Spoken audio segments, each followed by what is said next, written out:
Yeah, someone's had a bad week. I want to talk about that. While we're on the topic of horrible world leaders, taco may have struck again. And for 3 years, people have been telling me that home prices are going down.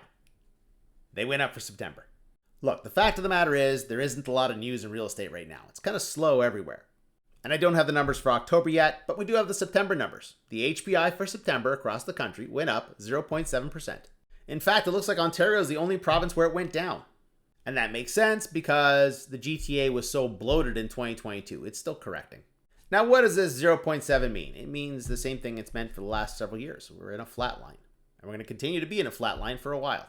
In fact, what this number means is that the complaints are going to shift from Canadian real estate is in a bubble to Canadian real estate is a terrible investment because it doesn't go up fast enough.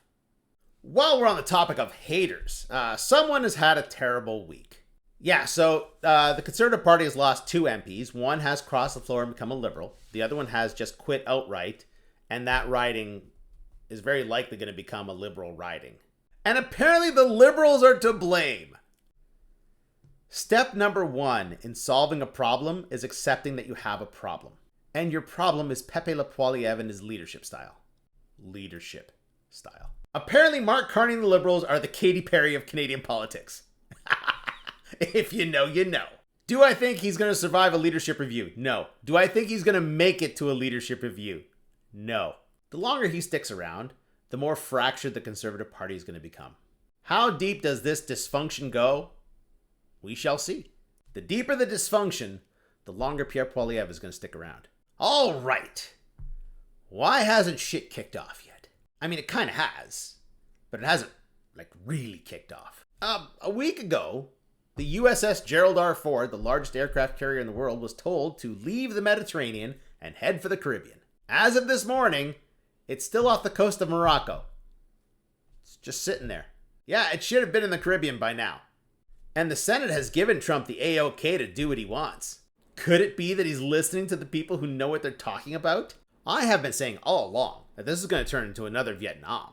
Because as they talk about Nicolas Maduro needing to get him out and putting up a bounty and so on and so forth, everyone knows where he is. He's there in the palace in the center of Caracas. I'd go get him myself if I could. But the problem is that Caracas is protected by a mountain range. There's only one way in. It's right there. If you saw the movie 300, you know what happens when a giant forest tries to shove itself into a narrow passageway. Is there another way to Caracas? Sure, hundreds of miles along the coast from the east or the west, where you'll be very prone to attack. The art of war, man. Sun Tzu advises against attacking an army on high ground and recommends retreating to entice them to come down instead.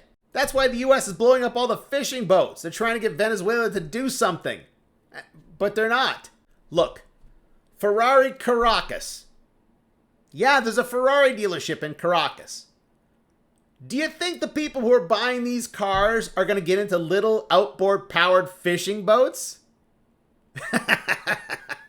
They're blowing up people who are broke as fuck. Now, yeah, the United States has a lot of firepower. They can use these airplanes and they can bomb the shit out of Caracas. But eventually, they're going to have to go up this road.